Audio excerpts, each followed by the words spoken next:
একটি টিভি ৫,০০০ টাকায় কিনে ৪,৮০০ টাকায় বিক্রি করলে শতকরা লসের হার কত?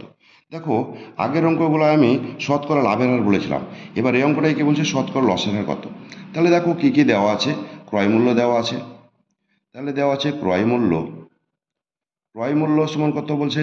৫,০০০ টাকা। আর বিক্রয় মূল্য কত বলা আছে?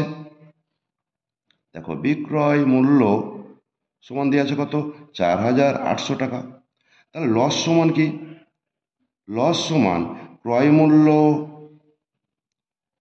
মাইনাস বিক্রয় মূল্য।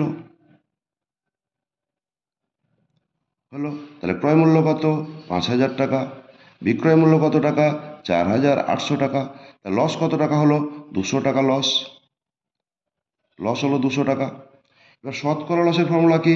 পার্সেন্টেজ অফ লস সমান ১০০ গণিত লস ডিভাইডেড বাই ক্রয় মূল্য। দেখো, এখানকার দুটো শূন্য, এখানে দুটো কেটে দিলাম, এখানে দুটো একটা কেটে দিলাম, ৫ দুগুণে ১০ কেটে দিলাম, সমান তো হয়ে গেল ৪% loss. Option C correct answer. দেখো ২ নম্বর অঙ্কটা। একটি হাত ঘড়ি ৬০০ টাকায় কিনে ২০% লাভে বিক্রয় করলে বিক্রয় মূল্য কত হবে? ভালো করে বুঝো, কি বলে দিয়েছে? ক্রয় মূল্য বলে দিয়েছে, আর লাভ বলে দিয়েছে ২০%। বিক্রয় মূল্য চেয়েছে, তাহলে বিক্রয় মূল্য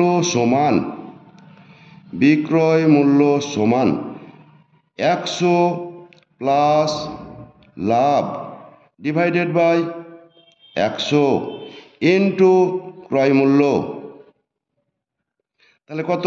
১০০ প্লাস ২০ ডিভাইডেড বাই ১০০ ইন্টু ৬০০। তাহলে সমান হয়ে গেল ১২০ ডিভাইডেড বাই ১০০ ইন্টু ৬০০। এই শূন্য কেটে দিলাম, সমান হয়ে গেল ৭২০ টাকা। Option A correct answer. উপরের দুটো অঙ্ক যদি তোমরা বুঝে থাকো, ৩ নম্বর অঙ্কটা পোস্ট করে অঙ্কটা করো, তারপরে কমেন্ট করে কমেন্ট বক্সে অ্যান্সারটা জানাও।